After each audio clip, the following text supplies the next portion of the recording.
ওনাদের সম্পর্কে কিছু বলতে পারবো না, কিন্তু এইখানে এই যে এই ওয়ার্ডে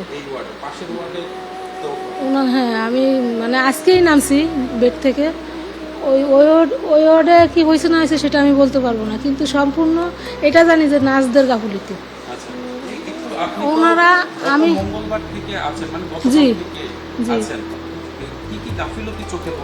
চোখে পড়ে যে ওনাদের ডাকলে ওনারা মানে খারাপ ব্যবহারটা করে। দ্বিতীয়টা প্রথমেই খারাপ ব্যবহারটা করে, কি জন্য ডাকেন, আসবো আমাদের সময় হইলে আসবো, ঠিক আছে, মানে কোনো একটা কথা জিজ্ঞেস করলে ওনারা উল্টা রিয়াক্ট করে, সঠিক খবরটা বলে না।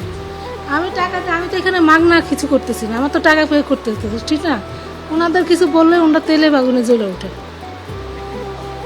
ধন্যবাদ আপনাকে। একটু আমরা আরেকজন সাথে একটু কথা বলছি। আপু একটু কথা বলি যে আপনি তো একজন বাচ্চাকে নিয়ে আছেন, কতদিন যাবত আছেন এবং গতকাল রাতে কি ঘটেছিল আর কি? আমার টুইন বেবি ছিল। এখন গতকাল রাত্রে যতটুকু শুনছি যে বাচ্চা 11 জনের মতো মারা গেছে, কিন্তু কিভাবে মারা গেছে, একটা মারা গেছে। আপনি কি এই ওয়ার্ডে ছিলেন? হ্যাঁ হ্যাঁ, আমি এই ওয়ার্ডে ছিলাম।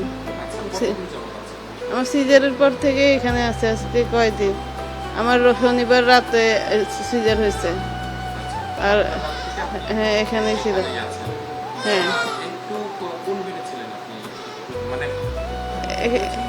না, এইখানেই সিজার পর থেকে এখানেই।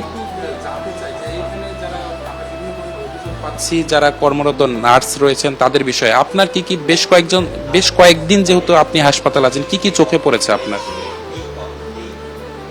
এখানে মানে এসিটাই ছাড়া হয় আর কি, মানে ঠান্ডা লেগে যায়, বন্ধ করতে বললে অনেক সময় পরে যায়, এসি বন্ধ করা হয়। আর অনেকে আছে, ওই যে রুগী আছে, ওদের আবার ঠান্ডা লেগে যায়, ঠান্ডা লেগে গেলে আবার বন্ধ করতে বলে, আবার ছাড়ে। নার্সদের বললে নার্সরা বন্ধ করে দেয়, কিন্তু অনেক সময় দেখা যায় করে, আবার অনেক সময় করে না, এরকম আর কি।